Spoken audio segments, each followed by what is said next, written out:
కోపము జయించేవారిగా ఉండాలి. కోపం అనేది మానవుని జీవితంలో చాలా కామన్ థింగ్. కోపము కొన్నిసార్లు కొంతమందికి వెంటనే వస్తూ ఉంటుంది, కొంతమందికి ఆగి ఆగి వస్తుంది, కొంతమందికి ముక్కు మీద కోపం ఉంటుంది, ఇలా వచ్చి అలా వెళ్ళిపోతుంది. ఏమండి, దేవుని రాకలేక ఎప్పుడు వస్తుందో తెలియదు, ఎప్పుడు వెళ్ళిపోయింది తెలియదు. కొంతమందికి కోపం వస్తే తగ్గడం చాలా కష్టం. గంటలో తగ్గిపోద్ది, 2 గంటల్లో తగ్గుతుంది, 2 సంవత్సరాలలో కూడా తగ్గిన వారు నాకు తెలుసు. కోపం ఎలా జయించాలి, వాక్యాంశం ఏంటది? కోపమును మనము జయించేవారిగా ఉండాలి. కోపము రాదు అనేది కాదు. కోపమునకు సంబంధించిన కొన్ని సత్యాలు చూద్దాం. ప్రసంగి 7వ అధ్యాయము 9వ వచనము. ప్రియులారా, మనం ఇక్కడ చూసినట్లయితే దేవుని వాక్యం చెప్తుంది కదా, బుద్ధిహీనుల అంతరింద్రియాల్లో కోపము ఉంటుంది. నిజంగా మరి ఈ యొక్క కోపము అందరికీ ఉంటుంది. కాకపోతే కొంతమంది అంతరింద్రియాల్లో అది ఎక్కువగా ఉండిపోతుంది. ఎక్లెసియాస్టిస్ చాప్టర్ 7 and verse 9 says, ఆత్రపడి కోపపడవద్దు. అంటే అనవసరంగా తొందరపడి కోపపడవద్దు. చాలాసార్లు మనకి కోపం, చాలాసార్లు ఏదైనా జరగకపోతే మన మీద మనకి కోపం, కొన్నిసార్లు దేవుని మీద కోపం, కొన్నిసార్లు తల్లిదండ్రుల మీద కోపం, తల్లిదండ్రులకు పిల్లల మీద కోపం, భార్యకు భర్త మీద కోపం, భర్తకు భార్య మీద కోపం, పిల్లలకు తల్లిదండ్రుల మీద కోపం. అలాగే రకరకాలైన కోపం అనే ఇష్యూ తోటి రకరకాలుగా డీల్ చేస్తూ కొంతమందికి ఆ డైలీ స్కెడ్యూల్స్ పాడైపోతూ ఉంటాయి, కొంతమందికి ఈవినింగ్స్ పాడైపోతూ ఉంటాయి, కొంతమంది చక్కటి రైడ్ పాడైపోతూ ఉంటుంది, కొంతమందికి లాంగ్ వీకెండ్స్ పాడైపోతూ ఉంటాయి. కాబట్టి ఆ కోపంలో ఆత్రం, ఆ కోపంలో క్షణిక మాత్రం సెల్ఫ్ కంట్రోల్ లేని ఆ యొక్క తత్వానికి మనం గురైపోయి విశ్వాసి అవిశ్వాసిగా మారిపోతూ ఉంటాడు. This is the truth from the word of God. ఆత్రపడి కోపపడవద్దు. బుద్ధిహీనుల అంతరింద్రియములు యందు కోపము సుఖ నివాసము చేయాలి. ఏదున్నా కోపమే ఆయన గారికి. లెగిసిందంటే కోపం, కిందకి వెళ్ళటం. సుఖ నివాసం అంటే ఆ కోపాన్ని పెంచి పోషించి ఎంకరేజ్ చేసి, పక్కన వాళ్ళు ఎంకరేజ్ చేసి, వాళ్ళు అమ్మో ఆయనకి చాలా కోపం అండి, ఆమెకి చాలా కోపం అండి, మా చిన్నవాడికి చాలా కోపం అండి, మా పెద్దవాడికి చాలా కోపం అని చెప్పి చిన్ననాటి నుండి ఒక ట్రైనింగ్ ఇచ్చేసి ఆ కోపానికి వాల్యూ ఇచ్చేస్తారు, రెస్పెక్ట్ ఇచ్చేస్తారు. వాడు పెద్ద అయ్యాక జుట్టు పట్టుకుంటాడు. సో మొక్కగా ఉన్నప్పుడు దాన్ని వంచాలి, త్రుంచాలి, కుదించాలి, అనచాలి, వేళ్లతో పాటు త్రుంచివేయాలి. అందరికీ కోపం వస్తుంది, నాకు కోపం వస్తుంది, చిన్నపిల్లలకు కోపం వస్తుంది. సో చిన్నపిల్లలను తప్పు చేసినప్పుడు ఏదన్నా చాక్ పీస్ తింటామో, లేకపోతే ఏదన్నా బైబిల్ మీద పెంతో తప్పు అలా చేయకూడదు అని చెప్పి వెంటనే కోపపడాలి. సో ఆ కోపాన్ని మనం ఎంతవరకు అది మనం వినియోగించాలో అంతవరకు వినియోగించాలి. ఆ కోపంలో దుర్భాష మాట్లాడకూడదు. నీ, నా, ఈ ఏమీ కూడా వాడకూడదు. కామన్గా వచ్చేస్తే కొంతమందికి అలాంటి పదాలు వాడకూడదు, బైబిల్ చెప్తూ ఉంది. Praise Lord. రెండవదిగా ఆత్మీయ సత్యము, మత్తయి సువార్త 5వ అధ్యాయము 22వ వచనం. కోపము మానవుని తీర్పుకు గురి చేస్తుంది. మత్తయి సువార్త 5వ అధ్యాయము 22వ వచనం. నేను మీతో చెప్పినదేమనగా, తన సహోదరుని మీద కోపపడు ప్రతివాడు విమర్శకు లోనగును, తన సహోదరుని చూచి వ్యర్థుడా అని చెప్పువాడు మహాసభకు లోనగును, ద్రోహి అని చెప్పువాడు నరకాగ్నికి లోనగును. కాబట్టి ఇక్కడ 3 విషయాలు మనం చూస్తున్నాము. తన సహోదరుని మీద కోపపడువాడు విమర్శకు లోనగును అని మనము చూస్తున్నాం. కాబట్టి మనము సహోదరుని మీద కోపపడేవాడు జడ్జిమెంట్కి is in the danger of judgment. కాబట్టి మనము కోపపడకూడదు సహోదరు మీద. ఎందుకంటే ఆ సహోదరుని రక్షించిన వాడే మనల్ని కూడా రక్షించాడు. ఆ సహోదరుని రక్తంతో కడిగిన వాడే మనతో కూడా రక్తంతో కడిగాడు. కాబట్టి సహోదరుడు తప్పు చేసినప్పుడు ప్రేమతో నేను తప్పది, అలా చేయకూడదు, అలా మంచిది కాదు, ఒక క్రమం ఉండాలి. ఒక చోట ఉన్నామంటే మనము ఒక సిస్టమ్ ఫాలో అవ్వాలి, మ్యూచువల్ రెస్పెక్ట్ మనం కలిగి ఉండాలి, టీం వర్క్ చేయాలి, పెద్దవారిని గౌరవించాలి, ఆడవారిని గౌరవించడం మన సంప్రదాయం, చిన్నపిల్లల్ని ప్రేమతో ఓర్చుకోవాలి. ఇవన్నీ కూడా మనము there is a level of tone that we have set and use it with wisdom. తర్వాత మనం చూద్దాం ఎఫెసియన్స్ చాప్టర్ 4 verse 26. సూర్యుడు అస్తమించే లోపు కోపాన్ని విడిచిపెట్టాలి. ఆమేన్. ఎలాగా? సూర్యుడు అస్తమించే లోపు, ఎఫెసియన్స్ చాప్టర్ 4:26, కోపపడుడు కానీ పాపము చేయకుడి. సూర్యుడు అస్తమించే వరకు మీ కోపము నిలిచి ఉండకూడదు. ఆమేన్. సో ఇక్కడ దేవుడు కూడా మనకి కొంచెం గ్రేస్ ఇస్తున్నాడు. ఏమండి, ఎంతవరకు గ్రేస్ ఇస్తున్నాడు అంటే, ఓకే వచ్చింది, యేసుప్రభు కూడా కోపం వచ్చింది. దేవాలయంలో దొంగల గుహ చేస్తే వెళ్ళి ఇసురు కొట్టాడు బల్లల్ని, జాగ్రత్త అని చెప్పాడు, కోపపడ్డాడు, చాలా కోపం చూపించాడు. అమ్మా యేసయ్యనా ఇది మళ్ళీ ఓ 2-3 సార్లు చదవాల్సి వచ్చింది ఆ యొక్క స్క్రిప్చర్ పోర్షన్. యేసయ్యే దేవుని దేవాలయాన్ని దొంగల గుహగా చేయడం. మన దేహము దేవుని ఆలయం. దేవాలయంతో సిగరెట్లు కాల్చకూడదు, జోదం ఆడకూడదు, దేవాలయంతో క్రమశిక్షణగా ఉండాలి, మోకాలతో మోకరించాలి, పెదవులతో ప్రార్థించాలి, చెవితో వాక్యం వినటం వలన విశ్వాసం కలిగి ఉండాలి, చేతులు జోడించి ప్రార్థన చేయాలి, చప్పలు కొట్టి దేవుని ఆరాధన చేయాలి. ఈ దేహము దేవుని ఆలయము. ఇది దేవుని కొరకు వాడకపోతే నీ కష్టమును నీ కష్టార్జితం దేవుని కొరకు వాడకపోతే నువ్వు దేవాలయాన్ని పాడు చేస్తున్నట్టే. ఈ దేవాలయంలో మురికి జల్లటమో లేకపోతే ఏదో దేవాలయాన్ని పాడు చేయటం కాదు. ఈ దేహము దేవుని ఆలయం. ఈ యొక్క దేహం రక్షణ పొందాలని ఆయన శిలువలో మేకులు కొట్టించుకున్నాడు, ముళ్ళ కిరీటాన్ని భరించాడు, చేదు చిరకను ఆయన పొందుకున్నాడు, పాదాలకు ఆయన మేకులు కొట్టించుకుని నిన్ను నన్ను అన్ని మార్గాల్లో సరి చేయడానికి ఆయన కృపనిచ్చాడు. అయితే ఈ కోపపడుడు కానీ పాపము చేయకుడి. సూర్యుడు అస్తమించే వరకు మీ కోపం నిలిచి ఉండకూడదు. తర్వాత 27వ వచనం, అపవాదికి చోటు ఇయ్యకుడి. దొంగలు వాడికి మీదట దొంగలకి అక్కరగల వానికి పంచిపెట్టి వెలుగునట్లు నిమిత్తము తన చేతులతో మంచి పని చేయించు కష్టపడవలెను. ఇక్కడ కోపం గురించి చూస్తే అపవాదికి చోటు ఇయ్యకుడి. Praise lord. ఎందుకంటే సూర్యుడు అస్తమించే లోపు, బిఫోర్ ద సన్సెట్, కోపం వస్తే గూగుల్ చేయండి, what is sunset time today in Frisco అని గూగుల్ చేయండి, ఇన్ రిచర్డ్సన్ అని గూగుల్ చేయండి, ప్లేన్ అని గూగుల్ చేయండి. ఓకేనా? మనకి కొంచెం టైమ్స్ మారుతూ ఉంటాయి. 8:30 వరకు ఉంటారు. దేవా ఈరోజు 8:30కి సన్సెట్ అని చూపిస్తున్నాడు గూగుల్ గారు. 8:30 లోపు కోపం తగ్గించిన ఆయన, 7:30 లోపు కోపం తగ్గించిన ఆయన. ఎంత మంచి దేవుడు! మనకు గూగుల్ ఇచ్చాడు, అన్నీ ఇచ్చాడు, సిస్టమ్ ఇచ్చాడు, టెక్నాలజీ ఇచ్చాడు, బైబిల్ ఇచ్చాడు, పాటించడానికి మంచి హృదయం ఇచ్చాడు. సో డెఫినెట్లీ సూర్యుడు అస్తమించే నీ భార్యతో సమాధానపడు, నీ బిడ్డలతో సమాధానపడు, నీ అన్నతో సమాధానపడు, నీ తమ్ముడితో సమాధానపడు.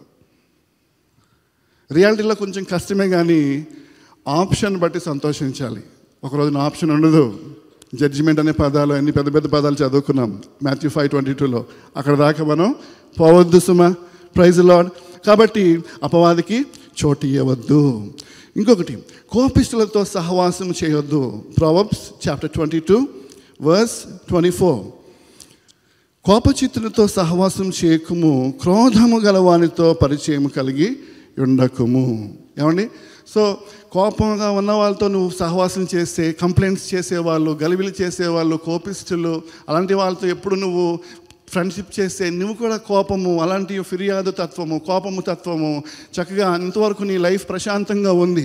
కానీ ఎప్పుడైతే వారితో నువ్వు ఫ్రెండ్షిప్ స్టార్ట్ చేసావో నీకు కూడా తెలియకుండా అలాంటి ఒక కోపం వచ్చేస్తుంది. కాబట్టి మేక్ ష్యూర్ నువ్వు ఎలాంటి వాళ్ళతో కోపం చేస్తున్నావు. ఒకరితో ఒక ఫోన్ కాల్ మాట్లాడుతున్నావు అంటే, ఒకరితో ఒక డీల్ చేస్తున్నావు అంటే, వారు నీలో ఏం స్టిరప్ చేస్తున్నారు, నీకు కొత్తగా ఏమి నేర్పిస్తున్నారు?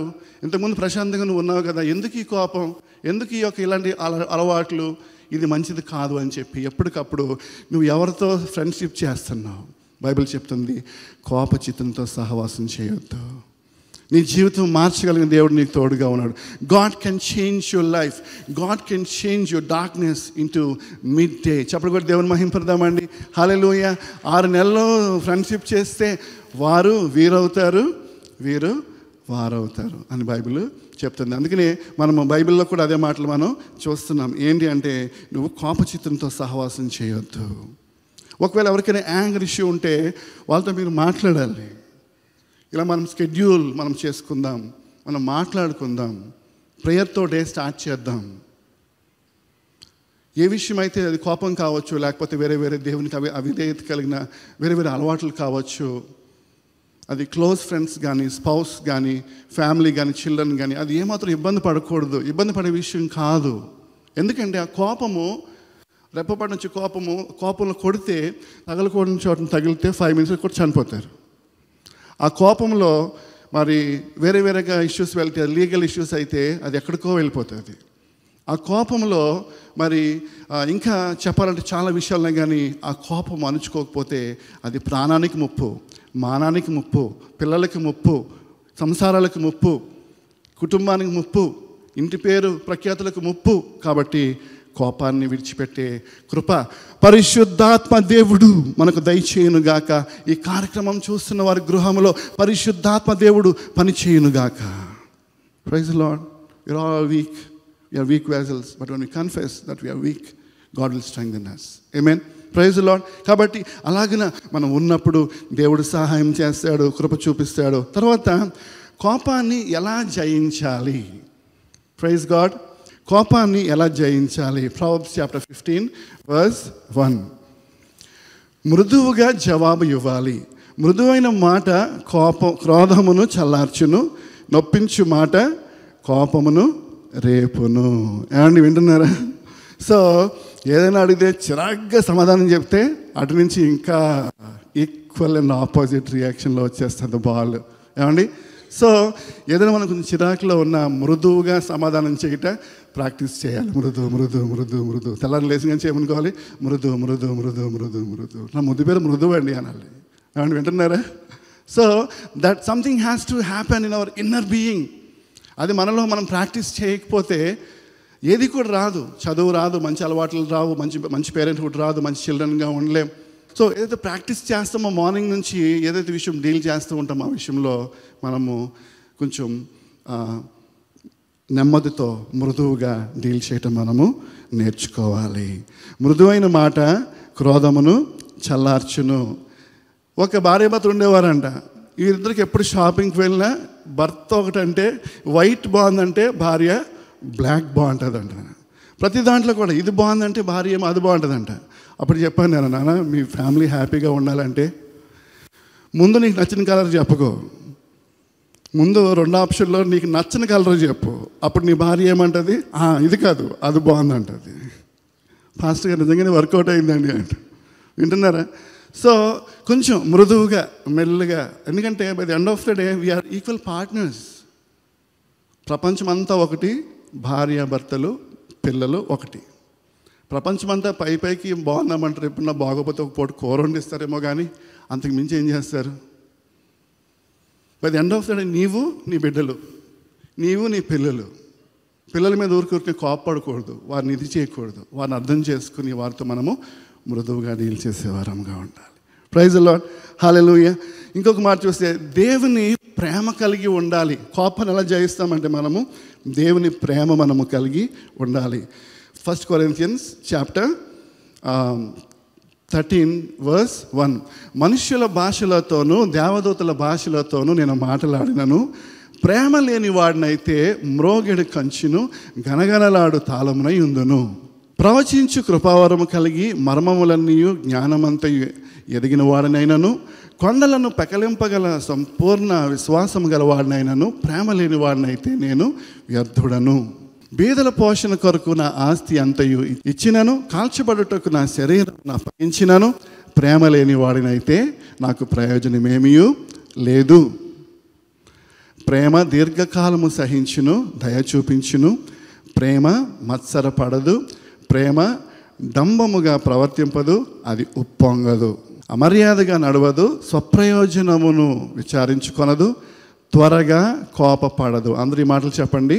త్వరగా కోపపడు. అంటే నువ్వు నీ భార్య మీద కానీ బిడ్డల మీద కానీ వెంటనే కోపడుతున్నావు అంటే సంథింగ్ ఇస్ రాంగ్. కోపాన్ని ఎలా జయించాలంటే దేవుని ప్రేమతో మనం నింపబడాలి. చెప్పకూడదు. Praise the Lord. ప్రతిరోజు ప్రార్థనలో, దేవా నీ ప్రేమతో నన్ను నింపుము నాయన, నీ కల్వరి ప్రేమతో నన్ను నింపుము నాయన, నన్ను క్షమించావు కదా, నేను కూడా అందరినీ క్షమించే మనసు నాకు దయచే, నన్ను భరిస్తున్నావు కదా దేవా, నన్ను ఓర్చుకుంటున్నావు కదా, నేను అనేకసార్లు నీ గాయాలు రేపిన వాడిని, అనేకసార్లు నేను నీకు అవమానకరంగా బ్రతికిన వాడిని, నన్ను క్షమించావు కదా, మనస్ఫూర్తిగా క్షమించావు కదా, నా మీద కోపడడం లేదు కదా, నన్ను అంగీకరించావు కదా, నేను కూడా నా భార్యను, నా భర్తను, నా బిడ్డలను, నా పరిస్థితిలో ఉన్న ఎవరైనా సరే, you name it, ABCD, anyone, ఆ యొక్క ప్రేమ దేవునిలో నుంచి మాత్రమే వస్తుంది. చెప్పకొట్టి యేసయ్యని మహింపడదామా? ఆ ప్రేమ, యేసయ్య ప్రేమ ద్వారానే మనము కోపాన్ని జయించగలము, మన పరిస్థితిని మనము మార్చుకోగలము. అయితే చాలాసార్లు కొంతమంది దేవుని మీద కోపగించిన వారు కూడా బైబిల్లో మనకి కొంతమంది కనిపిస్తున్నారు. మనం చూస్తాం చాలాసార్లు దేవుడు కోపము ఇశ్రాయేలీయుల మీద వచ్చింది. అసలు ఆ జెనసిస్ నుండి మనం చూస్తే మరి ఓల్డ్ టెస్టమెంట్ అంతా కూడా ఫాదర్ గురించి కోపము, యెహోవాకు కోపము రగులు కొనెను, ఇశ్రాయేలీయుల మీద కోపము రగులు కొనెను, యెహోవా యొక్క కోపము రగులు కొనగా మోషే ప్రార్థన చేసిన చోట్ల ఎన్నిసార్లు రాయబడి ఉందంటే చాలాసార్లు రాయబడి ఉంది. ఎందుకంటే పిల్లలు ఎప్పుడు తప్పు చేస్తూనే ఉన్నారు, ఎప్పుడు ఆయన ఆజ్ఞలు మీరిపోతూ ఉండేవారు, ఎప్పుడు మోషే లేకపోతే విగ్రహాన్ని అన్నీ కూడా వేసి విగ్రహారాధన చేసేసేవారు, భ్రష్టులు అయిపోయేవారు, వ్యభిచారులు అయిపోయారు, విగ్రహారాధన అయిపోయారు. మరి కోపం రాదా దేవునికి? దైవజన్ని పెట్టాడు, ఆయన మాట్లాడుతూ ఉండేవాడు, మరి ఆయన కోపం రాదా? అయితే ప్రియులరా, దేవునికి కోపం రావటం, దేవుడు ఆ కోపాన్ని బట్టి మరలా వాళ్ళకి క్షమించడం, ప్రార్థన, ఇవన్నీ కూడా మనం చూస్తాం. కానీ భక్తులకి దేవుని మీద కోపం రావడం అనేది కొంచెం మనం ఆలోచించాల్సిన విషయం. ఏమండి, అందరి మీద కోపగించినట్టే దేవుని మీద కూడా కోపగించేవారు కొంతమంది ఉంటారు. దేవుని మీద మనము కోపగించకూడదు. ఆయన మహావాత్సల్యం గలవాడు. యోనా దేవుని మీద కోపగించినట్టుగా మనం చూస్తున్నాం. ఎందుకు కోపగించాడు తెలుసా? దేవుడు నినివే వారందరినీ క్షమించేశాడని, వారి ప్రార్థన ఆలకించాడని, వారి మీద దేవుని కోపాగ్ని రాలేదని యోనా బాధపడుతున్నాడు. బట్ ఇట్ డిస్ప్లీజ్ యోనా దీన్ని చూసి బహు చింతాక్రాంతుడై కోపగించుకుని, ఎందుకు చక్కగా తర్షీషు వెళ్ళిపోతున్న వారిని తుఫాన్ రప్పించి, తిమింగలం పంపించి తెచ్చి ఇక్కడ పెట్టేసి 3 రోజులు ప్రయాణం చేసేంత ఆయన నడిచి మరి సువార్త ప్రకటిస్తే, రాజు సహితం గోనె పట్టు ధరించి బూడిద మీద కూర్చొని పశువులు సహా చిన్నపిల్లలు సహా ఉపవాసం చేసి వాళ్ళందరూ మారు మనసు పొందితే దైవజనుడు ఏం చేయాలి? సంతోషించాలి. ప్రభువా, ఎందుకు పనికిరాని నన్ను వాడుకుని వీరందరికీ సువార్త ప్రకటించే కృప ఇచ్చావా, పైగా నా దారిలో ఎన్ని అడ్వెంచర్స్, నేను ఎంతమందికి షేర్ చేయొచ్చు నా అడ్వెంచర్స్ అని చెప్పి సంతోషించాల్సింది పోగా యోనా దీన్ని చూచి బహు చింతాక్రాంతుడై కోపగించుకొనెను. అయితే 3వ వచనం చూస్తే, నేను ఇక బ్రతుకుట కంటే చచ్చుట మేలు, అంత కోపం వచ్చేసింది. అంత మేలు చేసిన దేవుడు, అంతమందిని రక్షించిన దేవుడు, క్షమించిన దేవుడు యోనాను సహితము తన ప్రాణం సముద్రంలో పోకుండా చేసి తిమింగలను పంపించి అద్భుతమైన జర్నీ ఇచ్చి అక్కడ అద్భుతంగా యోనా యొక్క టెస్టిమనీనే యేసు ప్రభువు చెప్పుకున్నంత గొప్ప టెస్టిమనీ. యోనా సముద్ర గర్భంలో 3 దినాలు ఉన్నట్టుగా నేను కూడా సమాధిలో 3 రోజులు ఉంటాను అని చెప్పి యోనా టెస్టిమనీ యేసు ప్రభు చెప్పుకున్నాడు. అంత గొప్ప ఆధిక్యత ఇచ్చాడు దేవుడు. సమ్టైమ్స్ ఈవెన్ టుడే మనం కూడా మన ఆధిక్యతలు మర్చిపోతూ ఉంటాం. ఓ ఇదేనా, ఓ ఇంతేనా, యుఎస్ వీళ్ళు రాలేదా, వాళ్ళు రాలేదా, నేను వచ్చాను, వాళ్ళు మినిస్ట్రీ చేయట్లేదా, వీళ్ళు మినిస్ట్రీ చేయట్లేదా, నేను మినిస్ట్రీ చేస్తున్నా, వారు పాడట్లేదా, వీరి పట్ల నేను పాడుతున్నా, వారికి ఐటీ జాబ్స్ లేవా, వారికి మెడికల్ జాబ్స్ లేవా, వారు అకౌంటెంట్ కాదా, వాళ్ళకి ఐటీ కంపెనీ, నేను ఒకటి పెట్టుకున్నా, వారికి పిల్లలు లేరా, వారికి భార్య బిడ్డలు లేరా, నాకు ఉన్నారు. అలా అనుకుంటే you are at a wrong point at your thought. You are not thankful.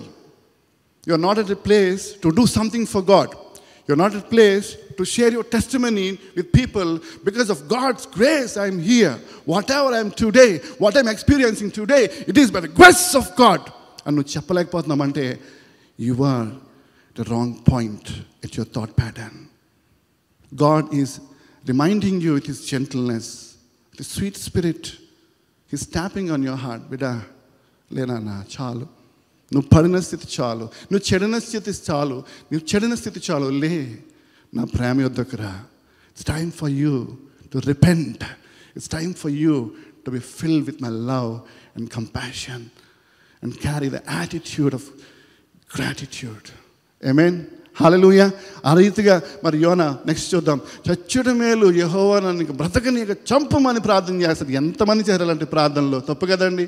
నీ జీవితం ఒక కృప, నీ జీవితం ఒక ఎగ్జాంపుల్, నీ జీవితం ఒక టెస్టిమనీ. అందుకు యెహోవా అంటున్నాడు, నీవు నా మీద కోపించుట ఎలా? అందుకు యెహోవా, నీవు కోపించుట న్యాయమా అని అడిగాను. ఎంత చక్కగా అడుగుతున్నాడు తండ్రి బిడ్డను అడిగాడు. ఎందుకు నాన్న ఇంత కోపం? నేను మంచిగా చేశాను కదా, నేను ఏది చేసినా నేను మంచి కోసమే చేస్తాను కదా, నాకు తెలీదా నీకేం చేయాలో, నేను ఎలా నడిపించాలో? నువ్వు తప్పు మార్గంలో వెళ్ళిపోతున్నా, రాంగ్ డైరెక్షన్లో వెళ్ళిపోతున్నా, నేను ప్రేమగా ఉండట్లేదా?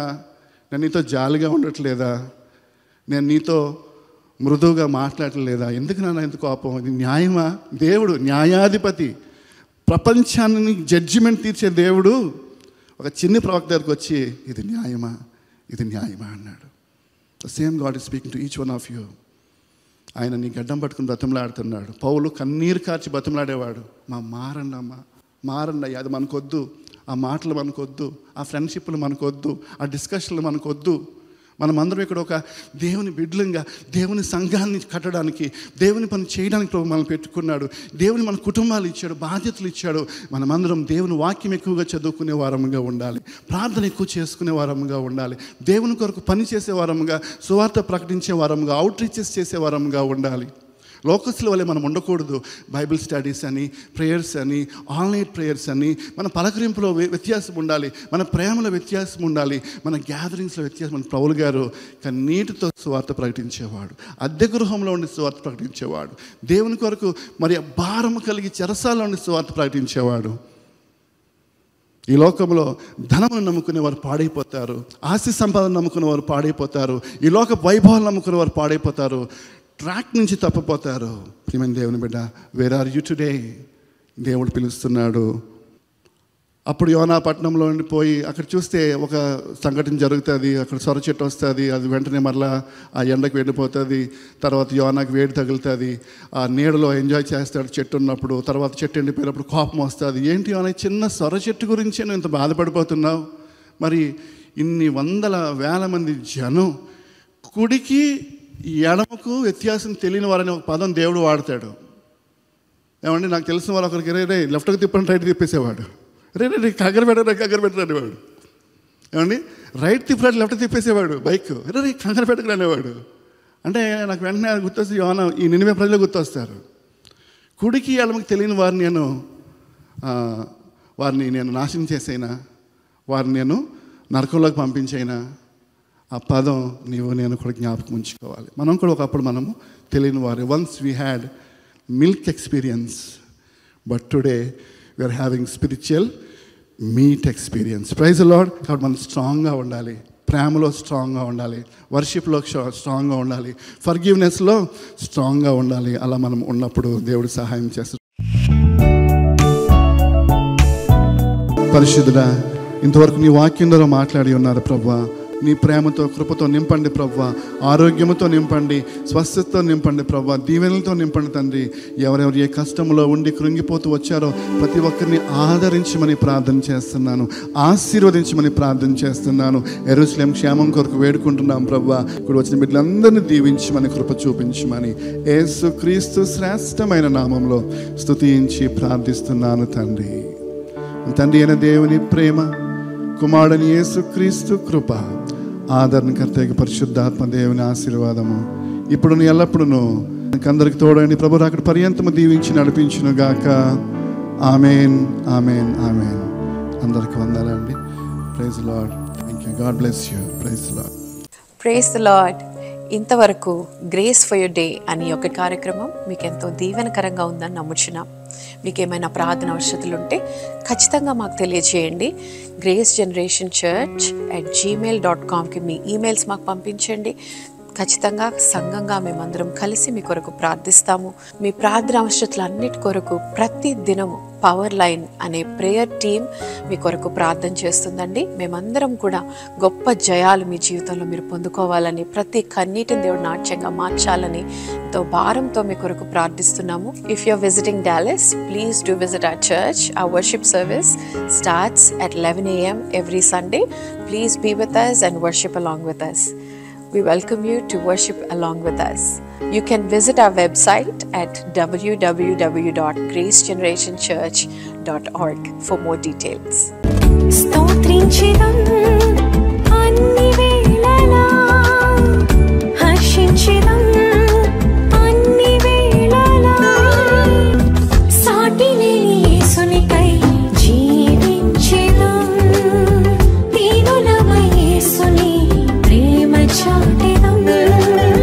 సాటిలేని యేసునికై జీవించెదం, దీనులమై యేసుని ప్రేమ చాటెదం.